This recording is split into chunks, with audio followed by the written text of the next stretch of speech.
This is the VAX Swift upright cleaner, 1500 watts, the VS190 upright cleaner, and it's not picking up as well as it should do. And I wonder if we can guess why. Well, these things do pick up, but this one is absolutely in quite a state, so we're going to have a look over it and see what we can do. I think it's probably in need of a good clean for one thing, so we'll just check on the agitator underneath. Yeah, there's a few carpet fibres around there, so we'll need to do that. Our first job's going to be to empty the machine out, so we push that switch up there, it will catch up, and off comes this. There's another filter there, that'll need a bit of a clean out, little dust out. You can get all in these little nooks and crannies with the paintbrush. So we take hold of this, you can see on the top it's got open on lock. Open that up.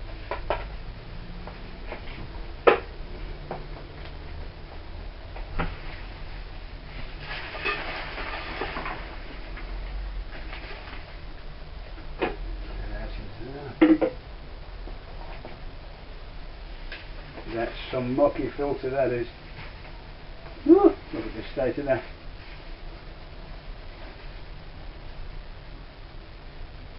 These HEPA filters are not hard to get. This one should really be replaced,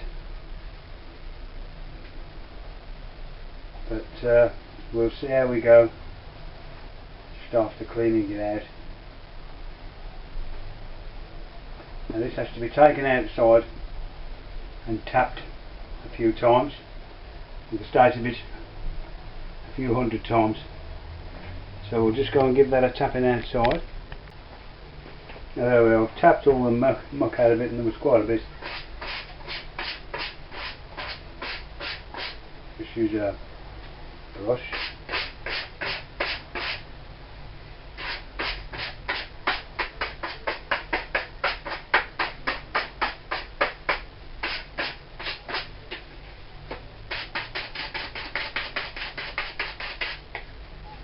You can't wash this particular filter because they're made of paper.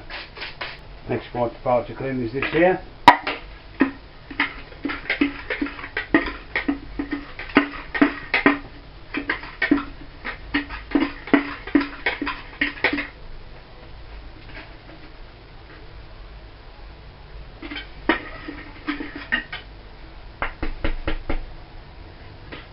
You can wash this. There's warm soapy water in there, and give that a good clean out. After you've done that bit, put the filter back in.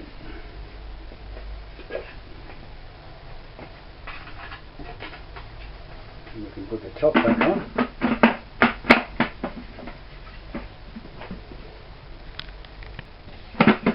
Now these tops, you'll see there's an arrow just above the handle here,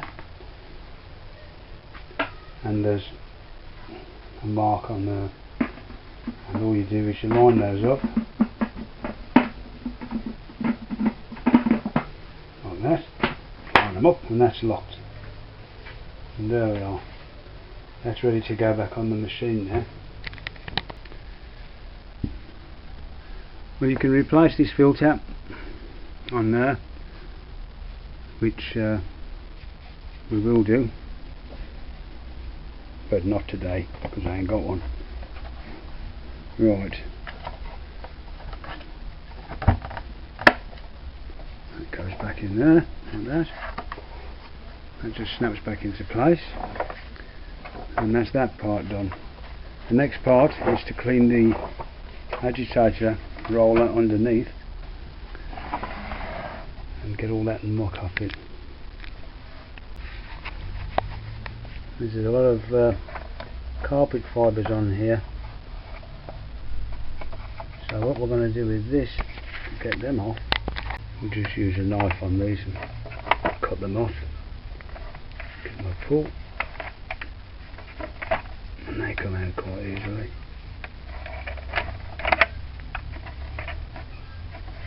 Remember to have the machine unplugged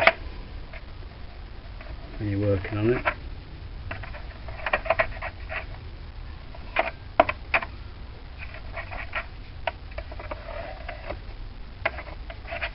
Well, yeah, that's the agitator cleaned up. If you run your hand across it like that, remember not to have the machine plugged in when you do this, but you can feel just how high the brushes are, and you can judge then if you think they need replacing. I think this one could do with replacing. They're a little bit short. Anyway, that's all the carpet fibres and stringy stuff off the machine. Now the belt in this one is still in one piece at the moment, but what I'm going to do, we're going to have a look at that belt while I'm at it, and I'll show you how to replace the belt. There are only 4 screws to undo. This is the only tool you'll need, a Phillips screwdriver. There's 1 screw there, 2, 3 and 4. So I'll just whip these out. There's 1.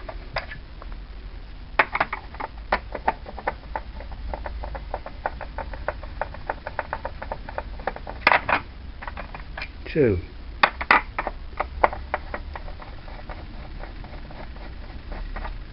3.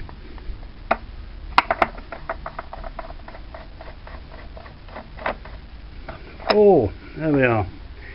One day I might be able to afford an electric screwdriver. Now, then let me just give this a little. There's 3 tags here.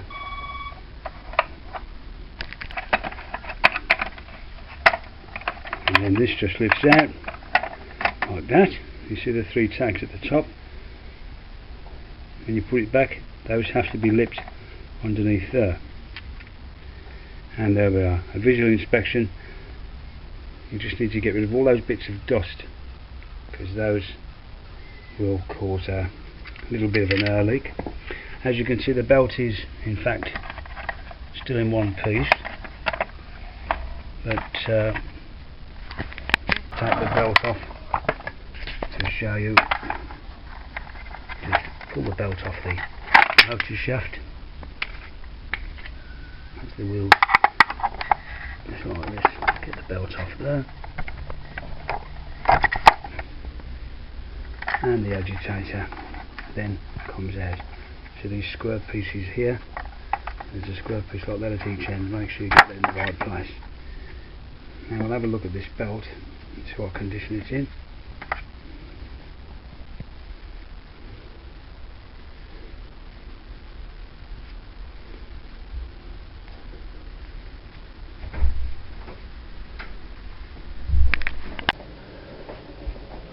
This is the drive belt on the upright, and when you're checking these belts, you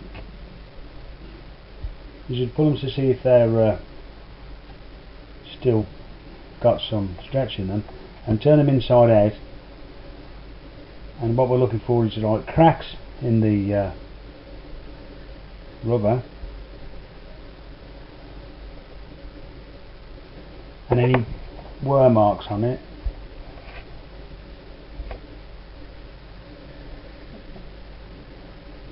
Now this belt seems to be okay. In fact, I know it's alright because this one was recently replaced. So we'll put this belt back on. There doesn't seem to be any wear marks on it. Sometimes if the agitator jams, the pulley on the motor which drives this belt burns into this belt, and it makes a flat on the belt. Oh, it's not a flat, it wears it down rapidly. But this belt seems perfectly okay, so we'll put this belt back on. Just clean around the bases there, make sure there's no dust trapped in there. That seems okay. Let me just slip the belt over the pulley down there.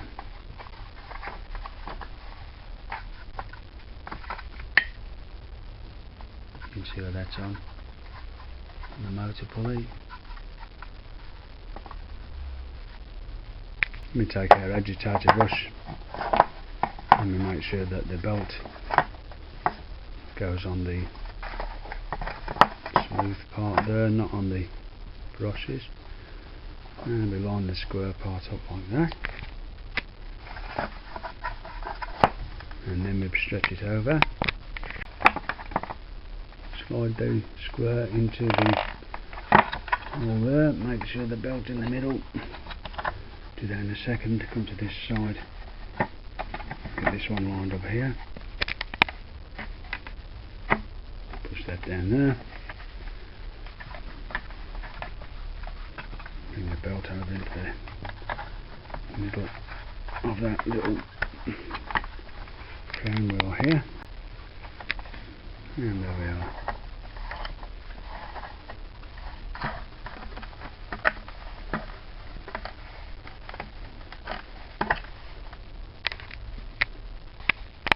The wheels which dropped off, you see this part here that goes underneath there, those drop over there, so you can see that like that, so that drops in there.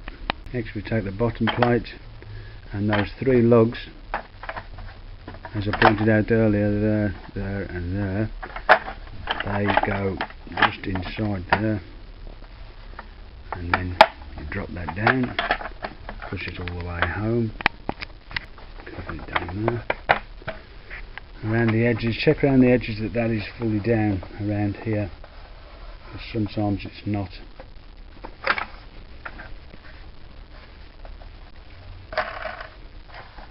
And next we've got to put our screws back in, our 4 screws, 1, 2, 3 and 4.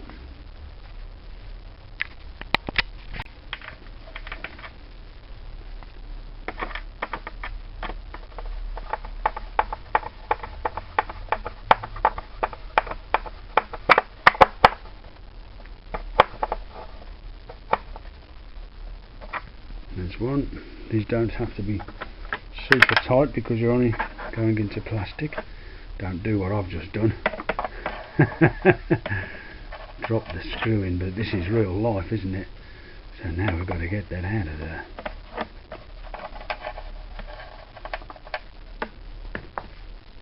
Oh, look at this. Don't do no trick camera work here, you know. That was lucky. Not that it matters, we're going to have to take it out, take it apart again. And that's number 2 screw going in now.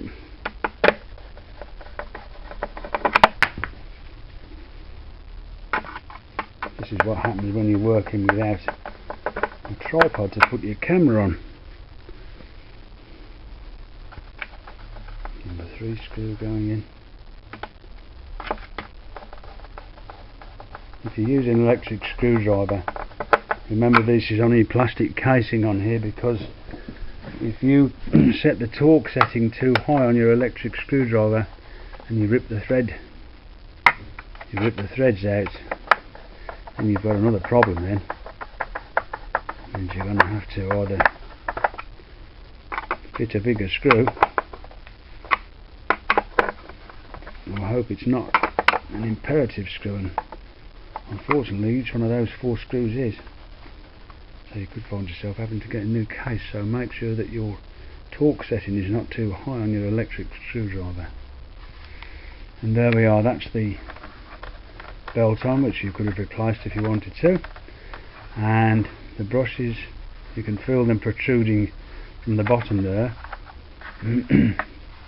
Now, I have seen one video where they told you to turn it over like this and switch it on, which is, in my opinion, for people who are not experienced in these sort of works, is a very silly thing to advise someone to do.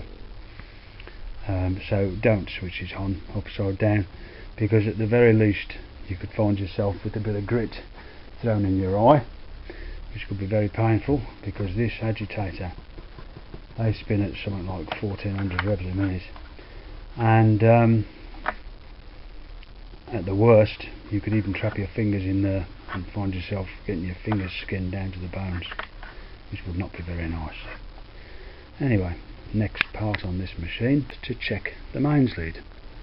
As you can see, the extension pipes and the brushes for this machine were lost a long time ago, and the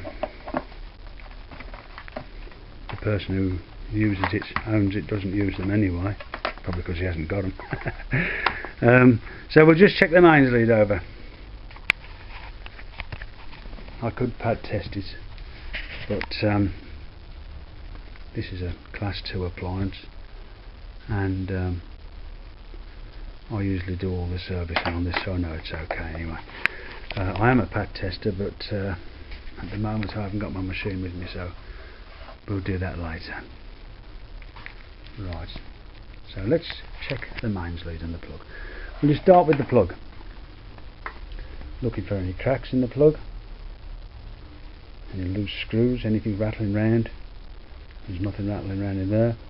Is it the right type of plug? Well, it's got the positive and the negative pins with the insulation just halfway up, and on the earth pin, that must not have the black insulation. If it has, chuck it away, because those are not approved, mainly because the earth pin often doesn't get its earth connection, so the earth pin has to be without the black plastic.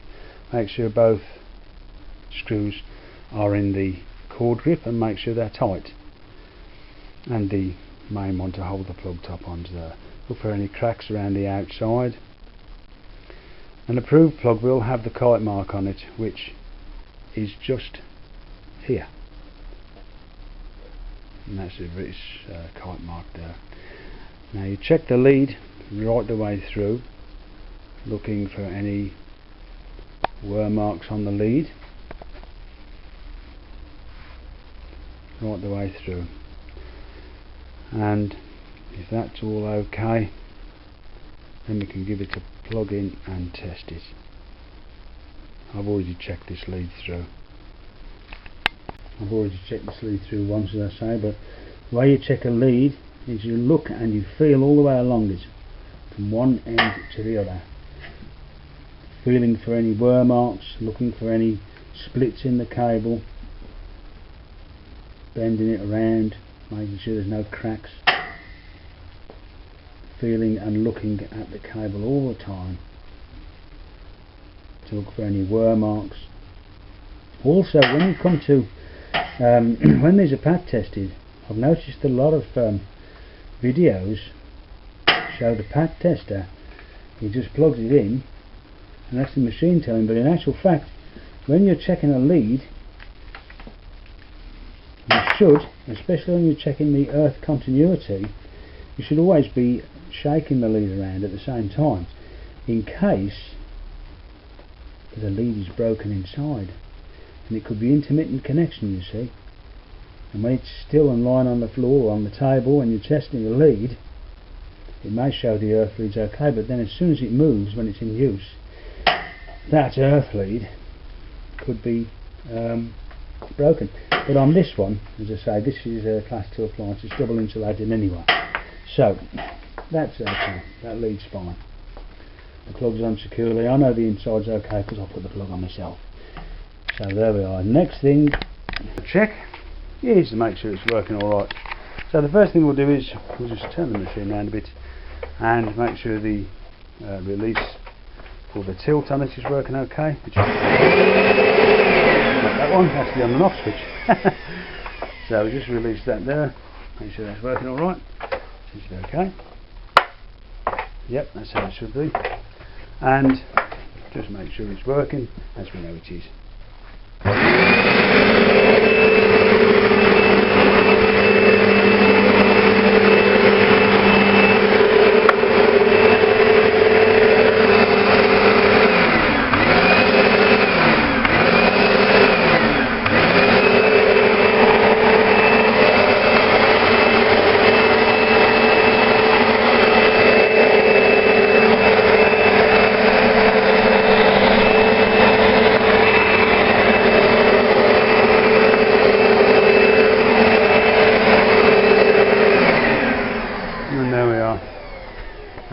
working fine, and there it is, your VAX Swift, all nice and clean, all checked over and ready to go. Bye for now.